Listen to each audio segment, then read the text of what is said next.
ज्ञान बार बार।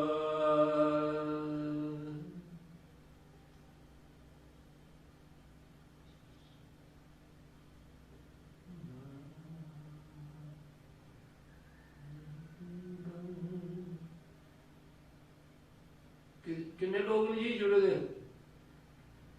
कितने लोग ने? चलो शुरू कर देना फिर। आओ, बड़ा बड़ा बड़ा बड़ा ये बढ़ोतरी गया है। चलो। परम श्रद्धेय गुरुवर पूज्य स्वामी जी महाराज एवं परम श्रद्धेय आचार्य श्री महाराज जी की सूक्ष्म उपस्थिति को हृदय से नमन बंदन। आइए आप सब भाई बहनों को भी कोटि कोटि नमन बंदन। तो ईश्वर की शरण में चलते हैं। 11 लंबा श्वास भरना, 11 लंबा श्वास छोड़ना। श्वास के साथ ही ओमकार का जप। ओमकार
जब हम ओमकार का जप करते हैं तो ओमकार के शब्द का अर्थ हमारे मन में गूंजना चाहिए।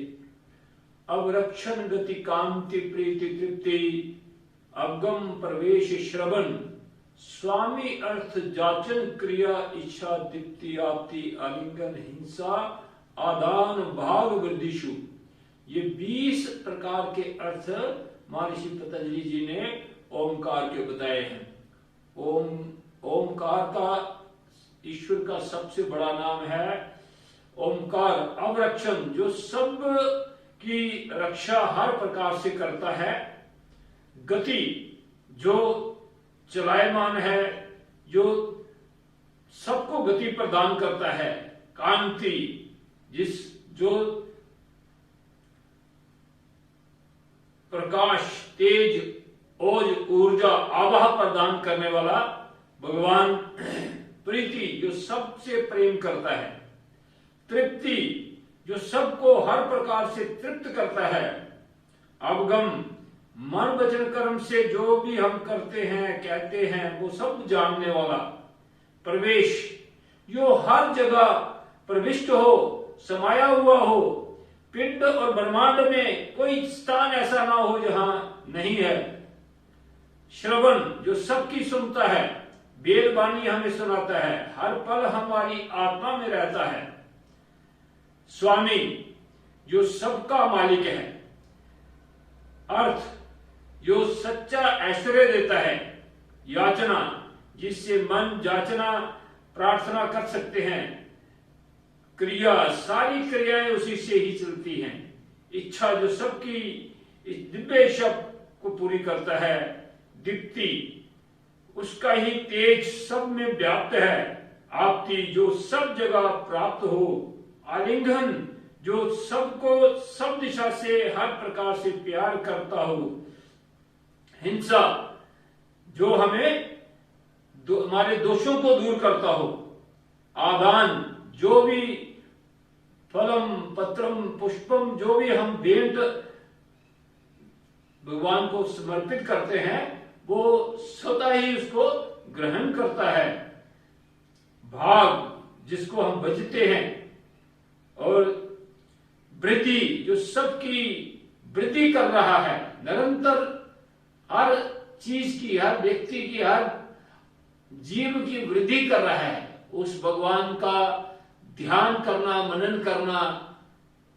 और जब हम ओंकार का शब्द निकालते हैं वो अपने हृदय से निकले और पूरी एक मन एकाग्र करके निकले, सब शब्दों का अर्थ सहित मन में एक विचार रहे, तो ये ईश्वर का सबसे बड़ा नाम है। ये अश्विनी जुड़े, नए लोग जुड़े नहीं,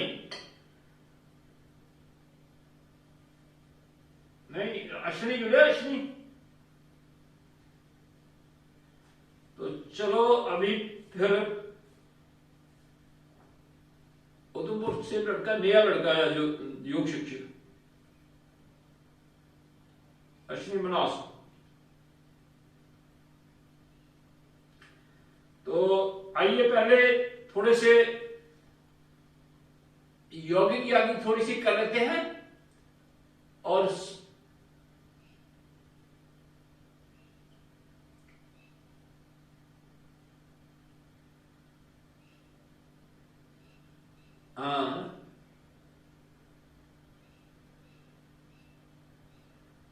ठीक ठीक है।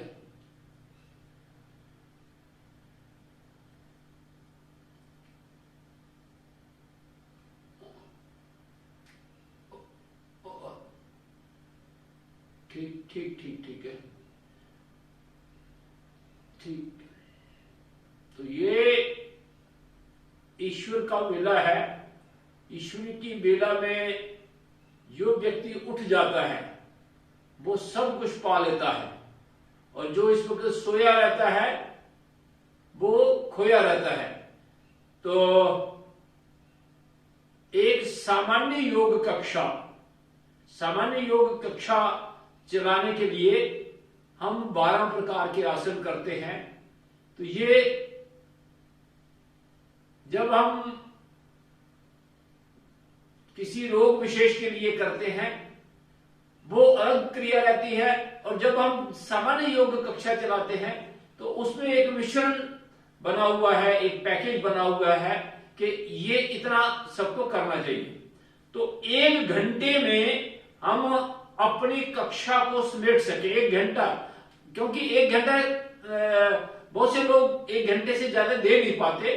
तो 1 घंटे की कक्षा जो है वो हम आधे घंटे में 25 मिनट में आसन व्यायाम और 30-35 मिनट में प्राणायाम, तो उससे 1 घंटे की कक्षा हमारी बन जाती है। इसका अभ्यास आपको करवाएंगे, 1-2 दिन के बाद अभ्यास करवाएंगे कि 1 घंटे में हमने कक्षा को कैसे समेटना और कौन कौन सा हम उसमें कर सकते हैं, फिर थोड़ा अदल बदल करके कर सकते हैं। तो इस तरह से हमारी ये कक्षा रहनी चाहिए ताकि सबका बना रहे। ये हम 2 घंटे की इसलिए करवाते हैं कि इसमें पुराने लोग हैं, सब जुड़े हुए हैं, या कुछ योग शिक्षक आते हैं तो उनको एक विशेष अधिक लाभ मिले, इसलिए 2 घंटे की चलाते हैं। तो जो सामान्य योग कक्षाएं हम चलाते हैं, अपने योग शिक्षक अपने अपने जिला में जो तैयार किए हैं, उन योग शिक्षक से संपर्क कायम करके उनकी योग कक्षा का संचालन करवाना ये बड़ा कार्य है। तो आइए 4 आसन बैठकर, मुंडूक आसन, ये हमारा मुंडूक आसन, मेंढक की तरह ऐसे बैठना वज्रासन में और मेंढक जैसी आकृति बनाना, दोनों अंगूठे अंदर नाभि के ऊपर दोनों ओर, सांस बाहर निकाला, पेट अंदर खींचा और कपालभाति बीच में करना, 50 बार करना।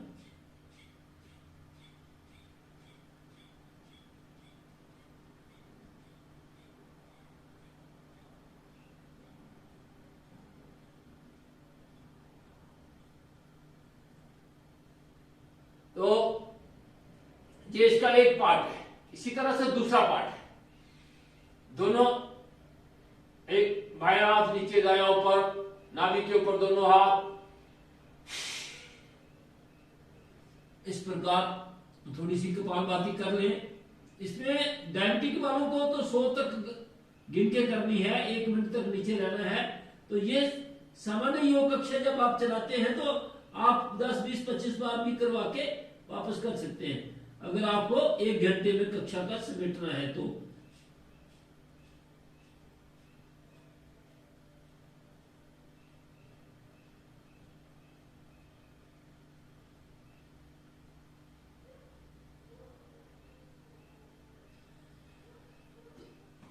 जब किसी को डायबिटिक पेशेंट है तो डायबिटिक पेशेंट को ये क्रियाएं 5-5 बार करनी है और 1-1 मिनट नीचे रुकना है, कम से कम 1-1 मिनट।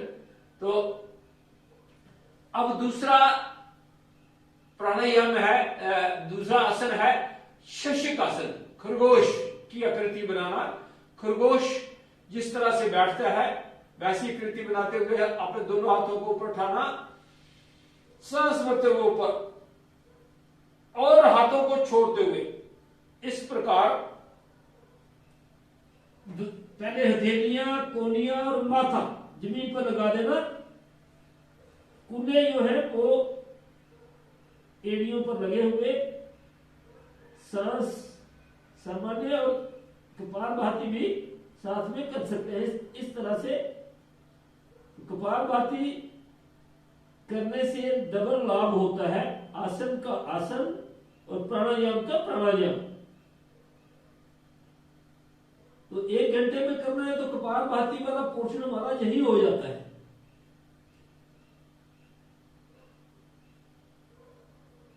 और फिर सांस भरते हुए हथेलियां और गर्दन साथ साथ उठाते हुए और साइड से नीचे, ये हो गया आपका शशकासन। तो शशकासन हम 2 प्रकार से भी करवाते हैं। इस तरह से घुटने बाहर खोल ले और हाथों को फुट सवा फुट दूर रखते हुए हाथों को आगे आगे ले जाना और सीना नीचे लगाना और ठोडी आपके पूरे ये जितने वो है घुटने पूरे खुलेंगे और बीच में कपालभाति भी कर सकते हैं। ये बहुत आपके हिप जॉइंट को भी खोलने वाला है और बाकी भी शशकासन के सारे लाभ इसे मिलते हैं। विनम्रता का भाव आता है, डिप्रेशन दूर होता है और गुस्सा शांत होता है। गुस्सा बहुत है आजकल जनरेशन में, गुस्सा शांत करने के लिए बहुत उपयोगी है। और फिर इसी तरह से हाथों को पीछे खींचते हुए बराबर। तो ये शशकासन आप 2 प्रकार से भी कर सकते हैं। फिर उसके बाद आता है आपका गौमुखासन। गौमुखासन में भी अपना एक पैर पर बैठना, दूसरा घुटना घुटने के ऊपर रखना और पैर नीचे रखना चाहिए दूसरी तरफ, ताकि आपका बैलेंस बन सके।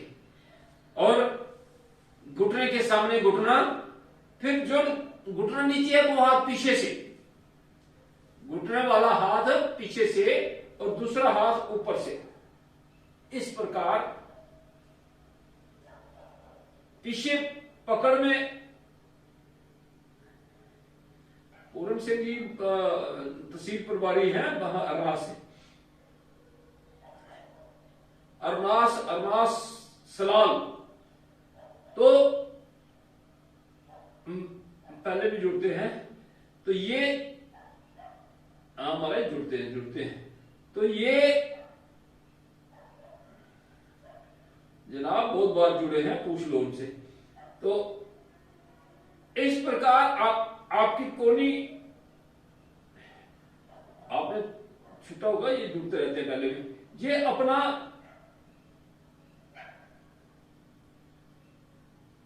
कोनी पूरी सीधी ऊपर, और यहां कपालभाति भी कर सकते हैं आप। तो कपालभाति करते करते आपको दोनों लाभ प्राप्त हो सकते हैं।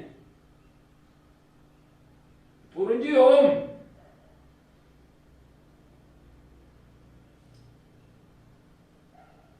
लेफ्ट हो गए, कोई बात नहीं, उधर थोड़ा उनका नेटवर्क कम होता है ना।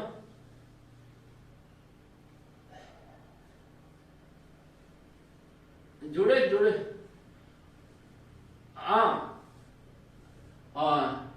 तो इसी प्रकार इसको दूसरी ओर से भी करना, एक तरफ से किया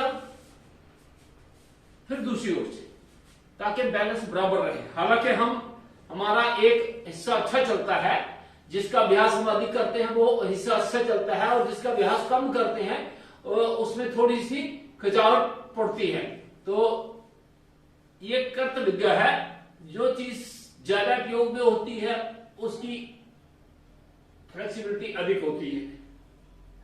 इस प्रकार दूसरी ओर से भी हाथ पकड़ में आ जाए तो अच्छा है, हाथ पकड़ में नहीं आए तो आप रुमाल दुपट्टे का सहारा ले सकते हैं।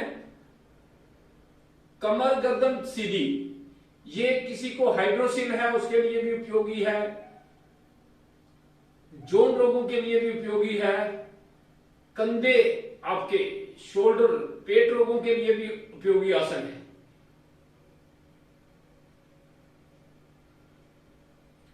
तो किसी भी आसन में हम ऐसे रखें तो 20 से 30 सेकंड तो जरूर रखना चाहिए, हो सके तो आप 1 मिनट तक भी रोक सकते हैं।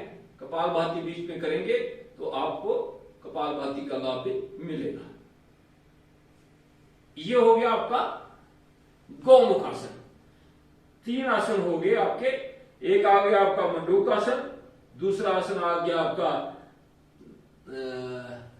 शशक आसन, तीसरा आसन आ गया गौमुख आसन, और चौथा आसन है बकर आसन।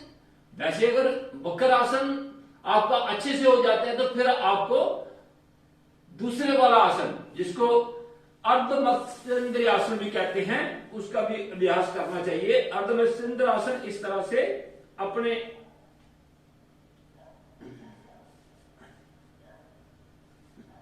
पैर को तक हाथ ले जाना ऐसे,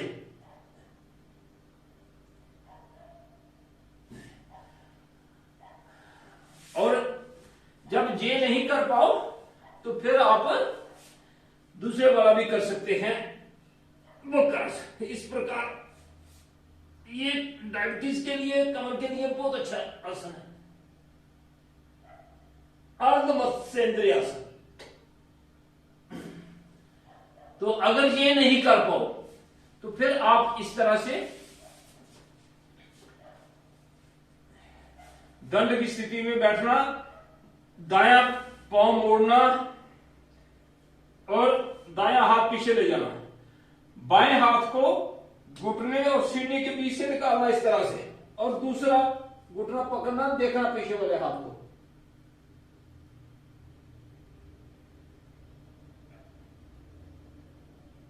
लगभग आधा मिनट रुकना, कपालभाति भी बीच में कर सकते हो, और फिर आहिस्ता से वापस इसी प्रकार फिर दूसरी ओर से भी कर लेना।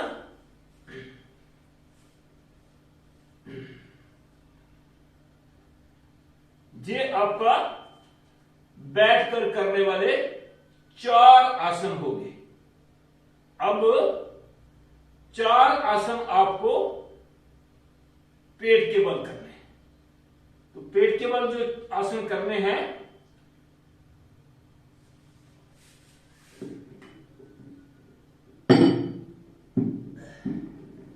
तो आप लेट जाइए ऐसे, पीठ के बल, पहले पेट के बल कर लेते हैं।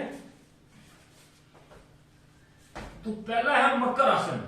मकर कहते हैं मगरमच्छ को। ये मगरमच्छ की तरह लेगा, कोई लेटा होता है तो कहते हैं देखो कैसा मगरमच्छ लेके लेटेगा, तो बस वही मगरमच्छ बनना है आपको। ये सर्वाइकल स्पॉन्डिलोसिस के लिए भी ठीक है, कमर दर्द के लिए भी ठीक है। आपको पूरा कमर इसमें इस तरह से एक एक टांग को बेंड करना, एड़ी बटक तक आए।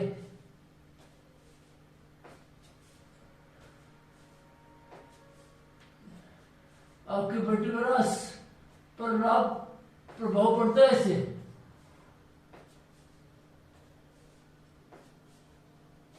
ये फिर दोनों से भी करना।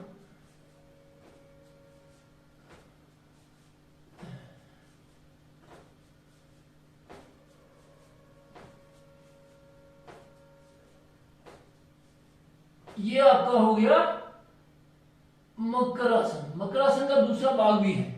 इसमें कलाई पे कलाई रखें और पैरों को थोड़ा दूर दूर कर ले, पंजे बाहर को, एड़ी अंदर को, पूरा गहरे लंबे श्वास लेके अपने आप को पूरा शिथिल कर देना। पूरा शरीर शिथिल कर दिया तो ये आपका हो गया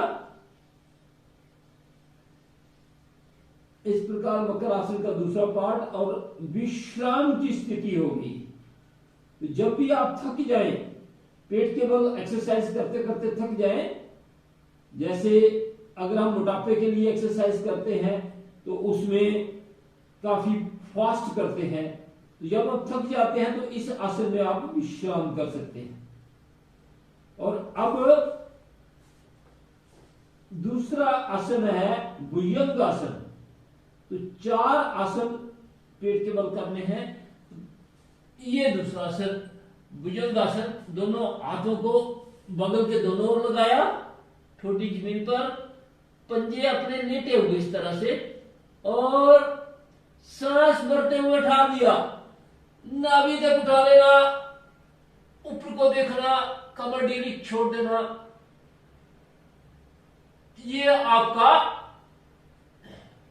आसन हो गया भुजंग आसन। आहिस्ता आहिस्ता आहिस्ता आहिस्ता वापस।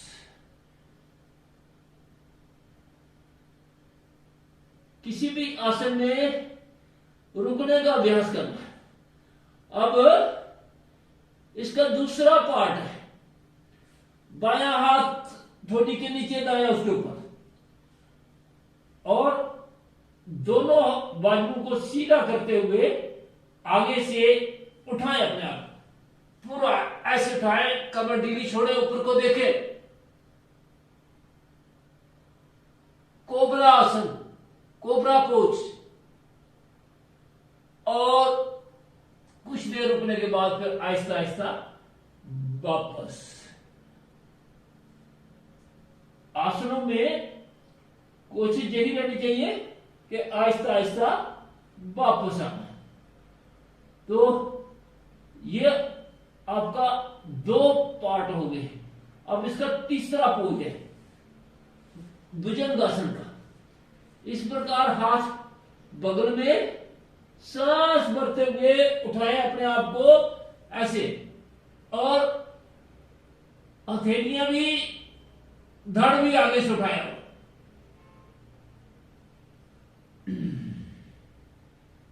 अब तीसरा आसन है आपका शलभासन। तीसरे ने ये चौथा आसन है शलभासन। 3 हो गया आपके, भुजंग आसन हो गया, मकर आसन हो गया, नहीं तीसरा आसन है ये शलभासन। शर्म ये कहते हैं टिड्डे को। तो इसमें आप जिनको कमर दर्द है वो एक एक टांग से, टांग बेंट नहीं होनी चाहिए। इसका अलार्म बज रहा है।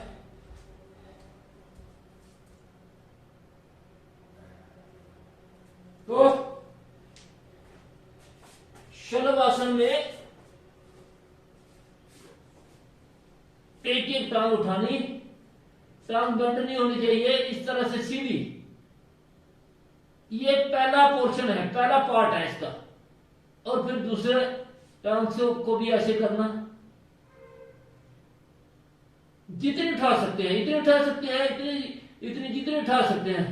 जितना उठाओगे उतना लाभ होगा। अपने शरीर के साथ जबरदस्ती नहीं करनी है, बड़े प्यार से। अब दोनों को भी उठा सकते हैं इस तरह से। बच्चे तो यहां से उठा के सिर के ऊपर ले आते हैं, और बूढ़े और बच्चे भी का स्वभाव एक जैसा होता है, मन करता है हम भी ऊपर ले आए, लेकिन ऐसा अभ्यास करना नहीं। तो अब आगे से उठाना है, हाथ पीछे चले जाएंगे, दोनों हाथों को इंटरलॉक कर लें, हाथों को नीचे की ओर खींचना और आगे से उठाना।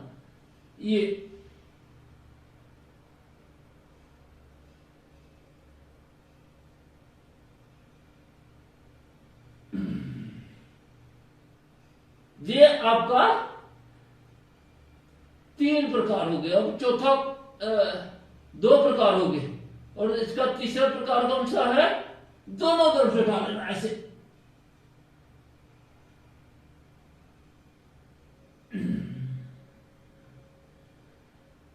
अब चौथा प्रकार है इसका,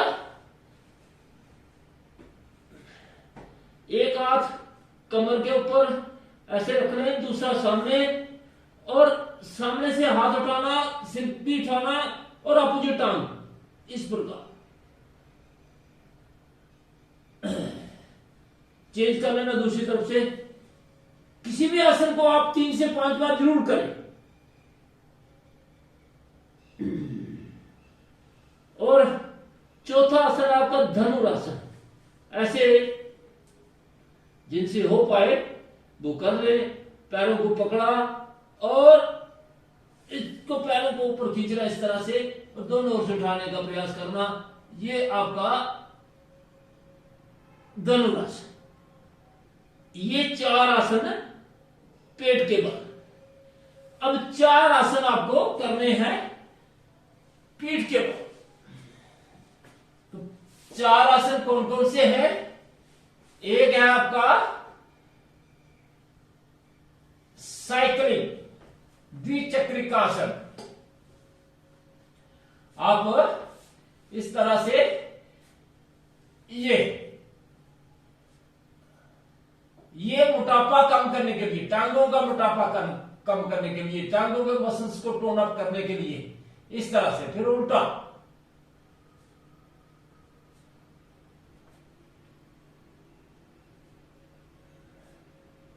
ये पेट भी कम होता है, ऐसे पेट भी कम होता है, पेट भी कम होता है, और टांगे भी स्वस्थ होती है। और फिर इनको दोनों को मिला के भी कर सकते हैं ऐसे ऐसे।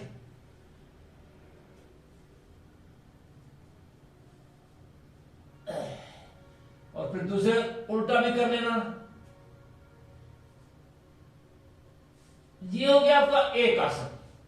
दूसरा आसन है आपका ये वाला पादवृत्तासन। ऐसे टांग को सीधे रखना, टांग को बेंड नहीं करना, ऐसे टांग सीधी रहनी चाहिए इस प्रकार। और फिर उल्टा 5-7 बार एक तरफ किया, 5-7 बार दूसरी तरफ किया, फिर दूसरी टांग से कर लिया इस तरह से।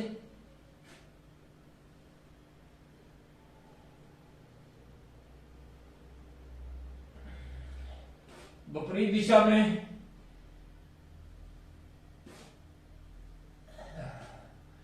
और फिर दोनों को मिला के भी करना इस तरह से।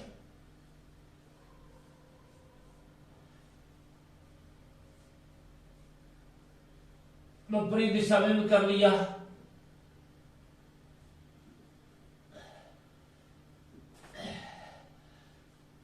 सारी हड्डियां फिट हो जाती है आपकी, एक एक जॉइंट फ्लेक्सिबल हो जाते हैं। अब तीसरा आसन है पवन मुक्त आसन। तो पवन मुक्त आसन में भी आप ऐसे दोनों हाथों को इंटरलॉक किया, यहां से प्रेस किया और ये छोटी स्पर्श कर देगी घुटने के साथ। अगर कमर में दर्द है, सर्वाइकल है, फिर गर्दन नहीं उठाना।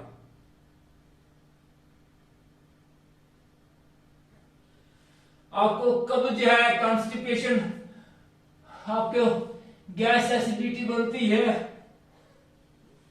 पाचन तंत्र मजबूत होता है।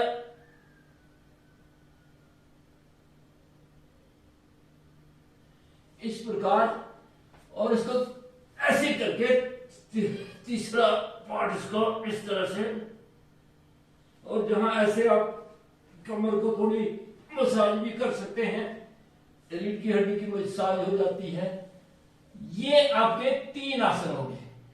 चौथा आसन है आपका मरकट आसन।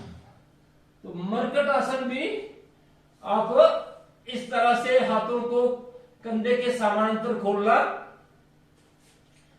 घुटने बेंड कर लेना। अब घुटने बाईं ओर, घुटने के ऊपर घुटना, टखने के ऊपर टखना, और गर्दन विपरीत दिशा में। घुटने आपके जमीन के साथ लगे और दूसरी तरफ कान आपका जमीन के साथ स्पर्श करे। ऐसा प्रयास करना। पूरी पीठ आपकी जो है स्ट्रेचिंग हो रही है, पीठ को, पीठ के मसल्स टोन अप हो रहे हैं। ये अच्छी तरह से रीढ़ की हड्डी को पकड़ के रखेंगे आपके मसल्स। और इसी प्रकार दूसरी ओर से भी ये लोअर बैक से लेकर अपर बैक तक बहुत उपयोगी आसन है।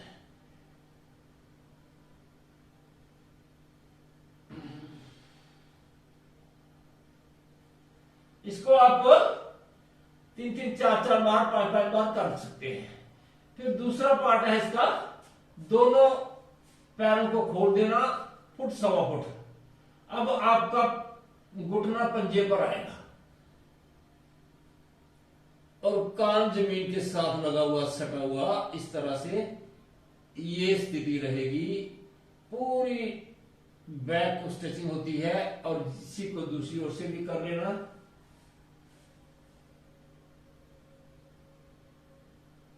ये आपका मरकट आसन का दूसरा पार्ट हो गया। अब इसका तीसरा पार्ट है टांगे लंबी करना, दाएं टांग को उठाना, बाएं हाथ के पास ले जाना इस तरह से।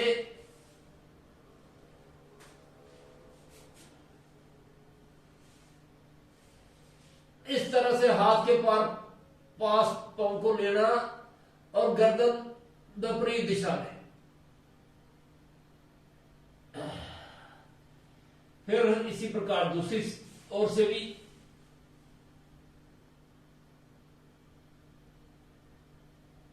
ये और अब इसका एक प्रकार और भी है, वो भी अगर करना है तो कर लीजिए। ऐसे बायां पैर नीचे, दायां उसके ऊपर, और अब पैरों को सीधा रखते हुए बाईं ओर लेना, गर्दन दाईं ओर।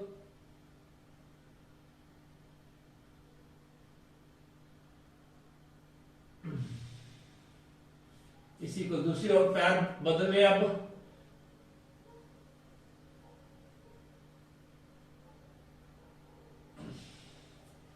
तो ये आपके 12 आसन आपके हो गए। तो अब अगर नहीं आए हैं कोई, तो नहीं से फिर अब हम योगिंग यागिंग और सूर्य नमस्कार कर लेते हैं।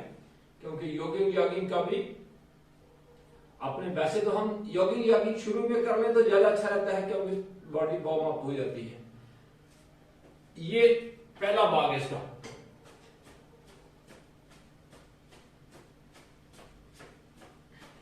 ये पैर पीछे ऐसे ऊपर तक आना चाहिए। ये दूसरा, बाजू सीधा, मुट्ठियां बंद, सांसों के साथ, लंबे लंबे सांसों के साथ करें। और ये तीसरा,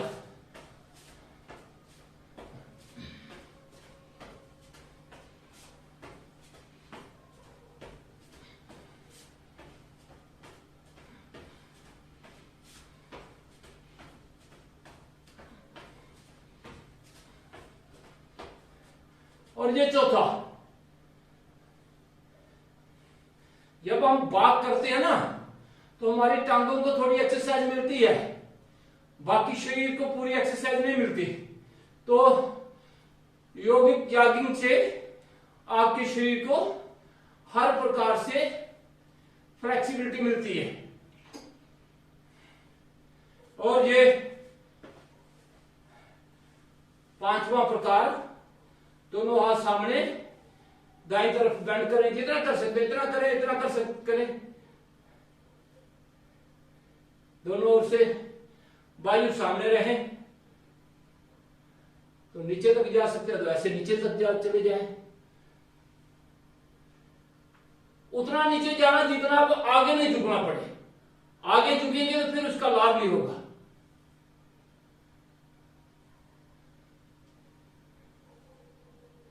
अपनी क्षमता अनुसार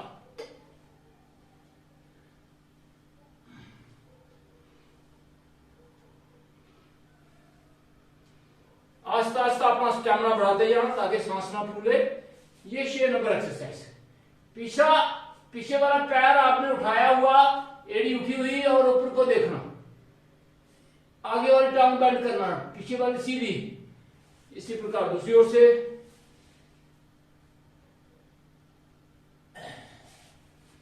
लंबा सांस भरते हुए करना।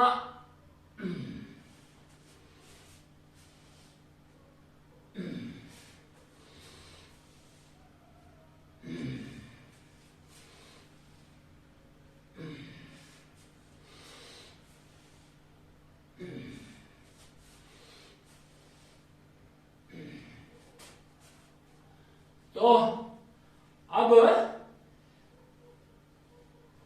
7वां है बक्ष विकास, सीना चौड़ा करने वाला। ये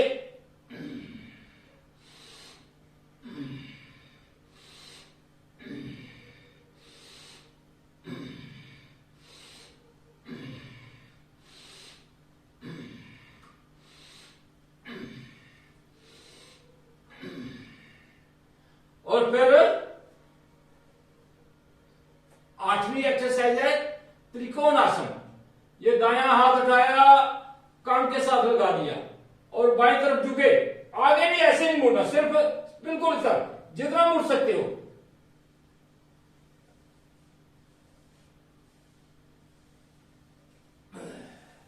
इस प्रकार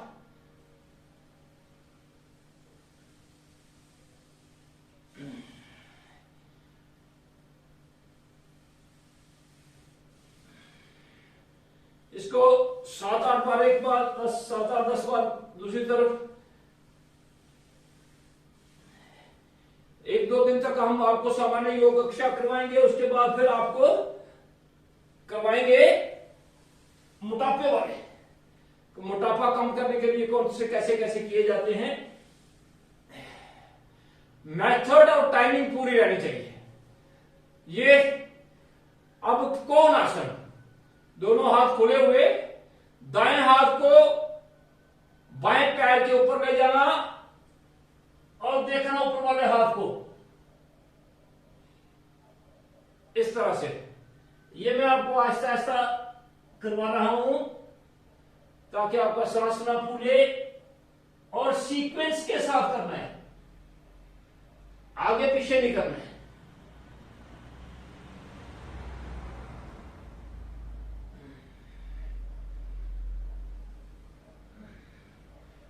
और फिर पाद हस्तासन। पाद हस्तासन आपका ये 10 नंबर है। सांस भरते हुए ऊपर और सांस छोड़ते हुए नीचे, घुटने सीधे रखना। ये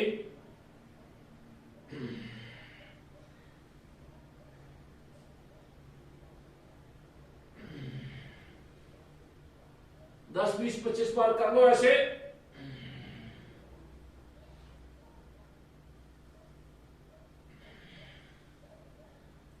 और अब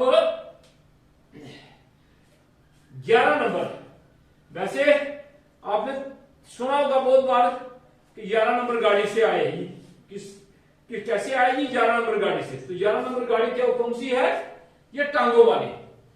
तो और 11 नंबर गाड़ी चलाते हैं तो थोड़ा सा 1, 2, 3, 4, 1, 2, 3, 4। तो इसको थोड़ा सा फास्ट भी कर लें।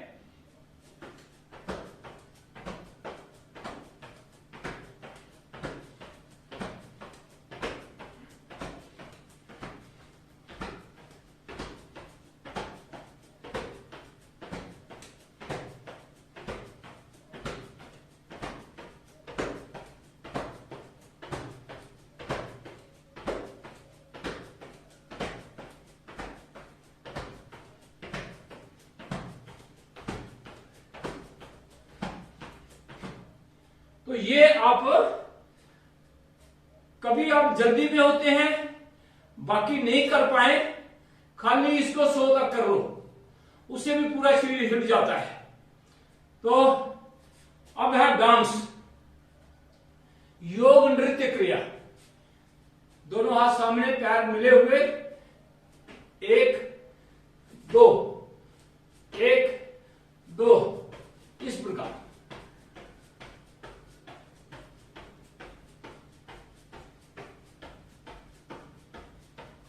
मुंह सामने रहे, सिर्फ घुटने और पैर और हाथ मुड़ते रहे।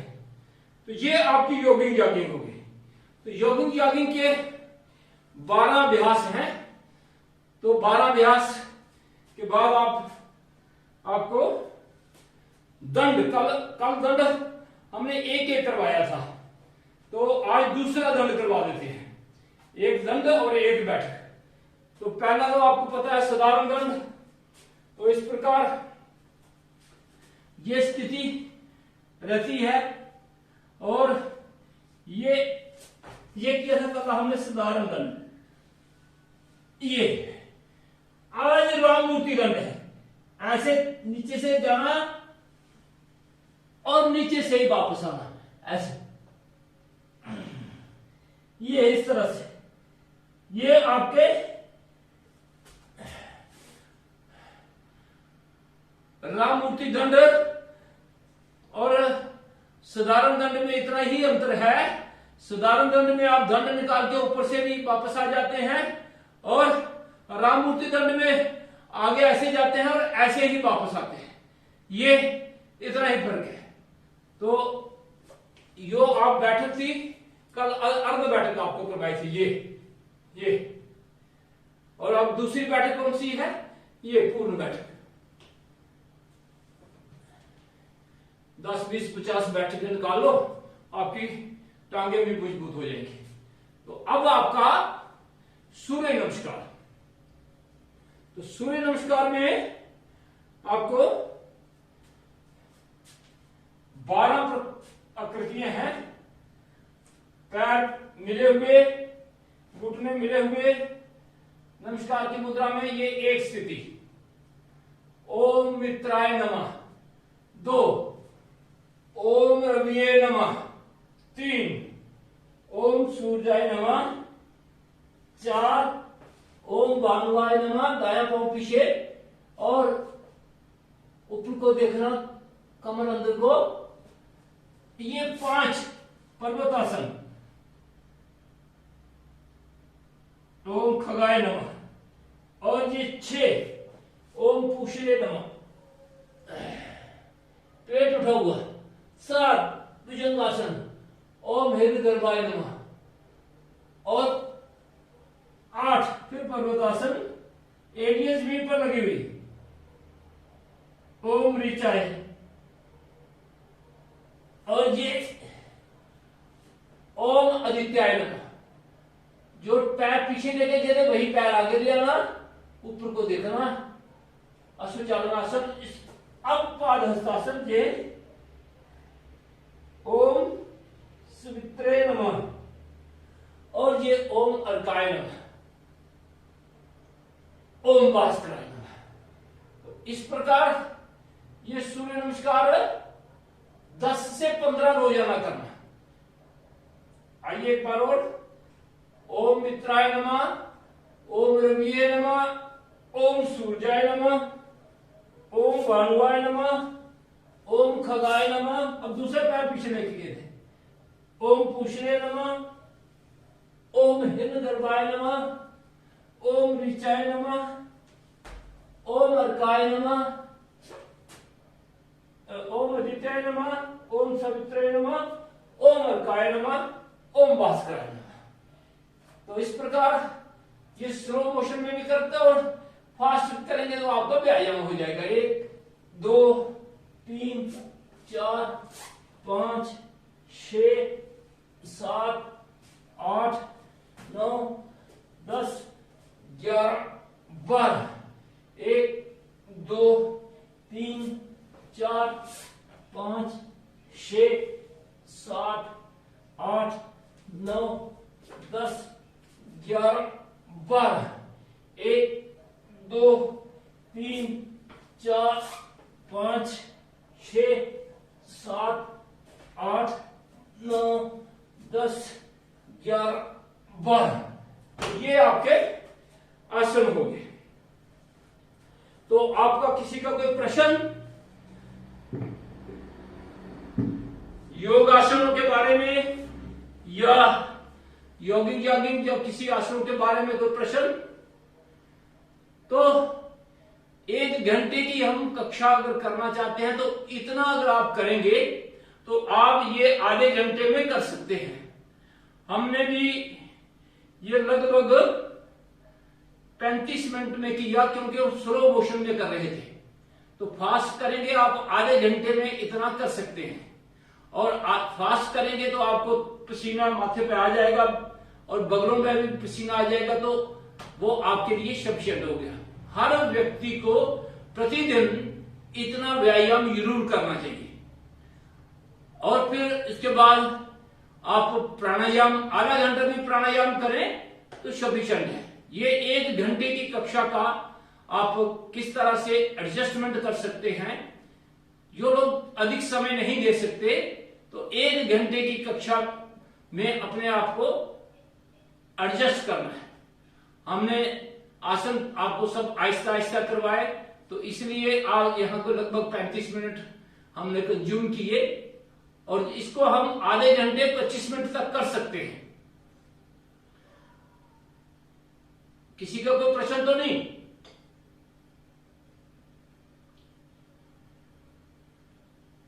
सारे आसनों को सांसों के साथ करना। जब हम किसी में पीछे की ओर जाते हैं तो सांस भरना है, आगे बेंड करते हैं तो सांस छोड़ना है। किसी को कमर में दर्द है तो उसको आगे झुकने वाली प्रक्रिया कोई नहीं करनी। आगे नहीं झुकना, आगे झुकेगा तो दर्द कमर में बढ़ जाएगी। अगर किसी को हर्निया है तो उसको पीछे नहीं झुकना है। तो ये इतना सा ध्यान रखते हुए और अपनी स्थिति के अनुसार, अपने बल के अनुसार जितना कर सकते हैं उतना करना। जोर जबरदस्ती अपने शरीर के साथ नहीं करना। ये हमारा व्यायाम का पार्ट हो गया, एक्सरसाइज का पार्ट हो गया जी।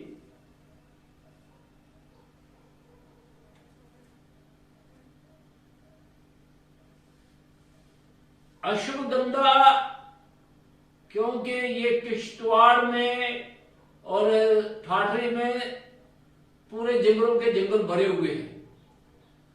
अश्वगंधा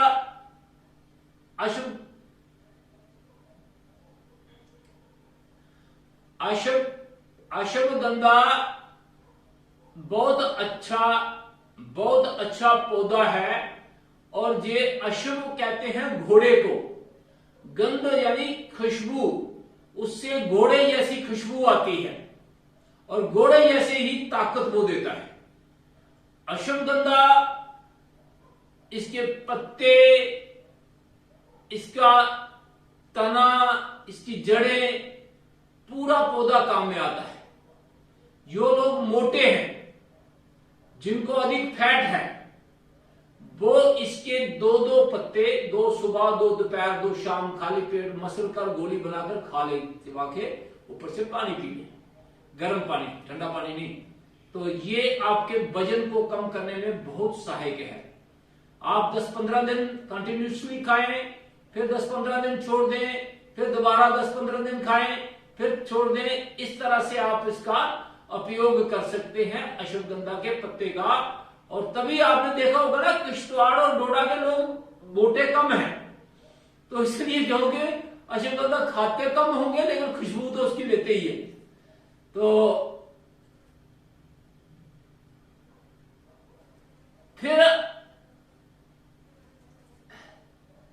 फिर अश्वगंधा जो है, उसकी जड़ तना का जो पाउडर बना के आपको पतंजलि की ओर से भी दिया जाता है। तो वहां तो पाउडर ही मिलता है, पत्ते तो नहीं मिल सकते। पत्ते तो आपको यहां में ही मिलेंगे, ठाठरी किश्तवाड़ में। और ये बहुत अच्छा, तो अश्वगंधा की जड़ जो है, ये आपको शक्ति देती है, ताकत देती है, घोड़े जैसी ताकत देती है। और अश्वगंधा आपको मसल्स बनाने में, मसल्स को टोन अप करने में, मसल्स को असिस्टेंट, इसका पाउडर बनाकर, जब इसका पाउडर बनता है ना, तो पाउडर का 1 चम्मच सुबह 1 चम्मच शाम को आप पानी के साथ, दूध के साथ ले सकते हैं। और शतावर भी अगर है तो वो सोने पे सुहागा हो जाएगा।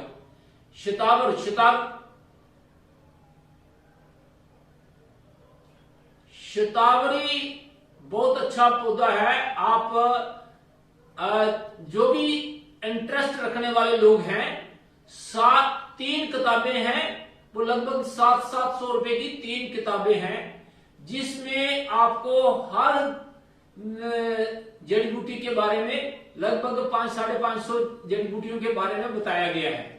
उसके तो ये 3 किताबें हैं, 3 वॉल्यूम हैं।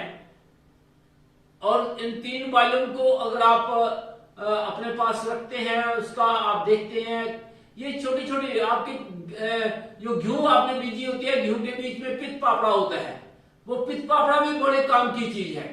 इस प्रकार छोटे से छोटा पौधा और बड़े से बड़े पौधे का क्या मेडिसिनल प्रॉपर्टी है, तो वो उस किताब में आपको, क्योंकि परम श्रद्धेय आचार्य श्री जी ने बड़ी मेहनत से वो ग्रंथ तैयार किया है। अब तो और बड़ा हो गया है, उसकी कुछ 4-6-7 बन गई है। वो तो 50,000 से ऊपर पौधों का इंसाइक्लोपीडिया तैयार कर दिया है। आपके जितने भी ग्रंथ, जो पुराने ग्रंथ कभी कभी किसी के पास मिलते थे, किसी के भोजपत्र पर लिखा हुआ दूसरा, आज वो सारे ग्रंथ इकट्ठे करके आचार्य श्री ने उनको डिजिटलाइज कर दिया है। वो डिजिटली भी अवेलेबल है और ग्रंथ लिखे गए हैं, ताकि कोई आक्रांता फिर इनको डिस्ट्रॉय न कर पाए।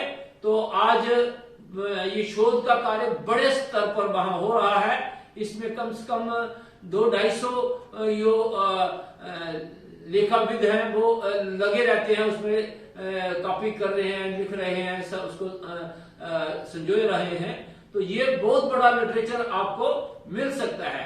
निघंटू पुराने कितने 10, 12, 15, 20 प्रकार के निघंटू है। 4 संहिता, दूसरी ये सारी संहिता, ये सारी किताबें जो आयुर्वेद के ग्रंथ थे, वो सब आज आपको उपलब्ध हैं, तो आपको मिल सकते हैं। तो ये अश्वगंधा, क्या उसमें जितनी भी जड़ बूटियां हैं, कौन कौन सी जड़ी आपके यहाँ अतीश होती है, पहाड़ों पर बहुत अच्छी होती है अतीश के भी काफी लाभ हैं। आपका वहां कुठ होती है, तो कुठ के भी बहुत लाभ हैं। इसी तरह से कई बहुत से पौधे हैं जिन पौधों का आप रोपण कर सकते हैं और मेडिसिनल प्लांट्स के तौर पर उनको तैयार कर सकते हैं, और मेडिसिनल प्लांट की मार्केटिंग भी बहुत अच्छे से हो जाती है। काकड़ सींगी होती है, काकड़ पेड़ होता है, उसके ऊपर ऐसे सींग से लगते हैं, तो उसका भी मेडिसिनल प्रयोग होता है। आपके इसमें पड़ती है च्यवनप्राश में भी पड़ती है। तो इस प्रकार आप इन जड़ी बूटियों का भी आप अगर इंटरेस्ट रखते हैं तो आप किताबें वो रखिए, और उस किताबों के माध्यम से आपको पूरा, कहीं जंगल में जाते हैं तो आप उस पौधे को उसके साथ मिलाकर देख सकते हैं। ऐसे इसी तरह से एक काकोनी होती है, उसको अग्निशिखा भी कहते हैं। वो कुछ बरसात में थोड़े से निकलती है, उसका फूल इस तरह से खिलता है जैसे अग्नि निकली हुई है। तो उसके नीचे एक उसका मूल होता है, और उस मूल में इतनी शक्ति है, किसी के हाथ में कोई कांटा शीशा कहीं किसी शरीर में चला जाए तो उसको घिस के ऊपर लगा दो, थोड़ा सा मुंह पे सुई के नोक से थोड़ा सा सरा कर देना, वो सुबह तक वो अंदर से शीशे को गला के बाहर निकाल देती है। तो इस तरह से अग्निशिखा है। तो ये श्रद्धाचार्य जी ने बहुत बड़ा इस पर कार्य किया है, तो हम सब उसका लाभ ले सकते हैं। तो बहुत बहुत धन्यवाद। आपने योग आसनों का अभ्यास किया, अभी आपको प्राणायाम का अभ्यास, क्योंकि प्राणायाम के बिना योग का कोई लाभ नहीं है। आपने देखा होगा बहुत सी ऑर्गेनाइजेशन है, जैसे आपने देखा होगा कुछ ऐसे योग साधक हैं जो रोज योग करते हैं, उनका जो नीचे डालने वाला जो होता है ना, वो नीचे एक वो होता है, प्लास्टिक की शीट होती है, उसके ऊपर दरी होती है, उसके ऊपर सफेद चादर होती है, ये उनका ड्रेस कोड है। तो उसमें फिर क्या होता है, लेकिन जो मोटे हैं वो मोटे ही रहे, कभी पतले नहीं हुए। तो ये है कि प्राणायाम और योग दोनों चीजों का मिश्रण जो है वो आपको स्वस्थ बना सकता है। और तीसरा मिश्रण है आयुर्वेद। योग, प्राणायाम और आयुर्वेद अगर आप अप्लाई करते हैं तो आपको किसी मेडिसिन दूसरी की जरूरत नहीं पड़ती। तो आयुर्वेद तो आपके पास, आधा आयुर्वेद तो आपके किचन के सूरत में आपके अंदर ही है। तो इस तरह से देखो, ये मैंने लाची और लौंग जेब में रखा है। इस तरह से लौंग लिया और लाची ली, मुंह में डाल दी। अगर किसी को खांसी लगी है तो इसके साथ मिश्री भी डाल दो, थोड़ी मिर्ची भी डाल दो और चूसते रहो, काली मिर्च डालो, बहुत बढ़िया है। तो बहुत बहुत धन्यवाद। अभी आदरणीय भाई सुधा जी आपको प्राणायाम का अभ्यास करवाएंगे। प्राणायाम बहुत महत्वपूर्ण है, आपके सूक्ष्म शरीर को उत्तम बनाने वाला प्राणायाम।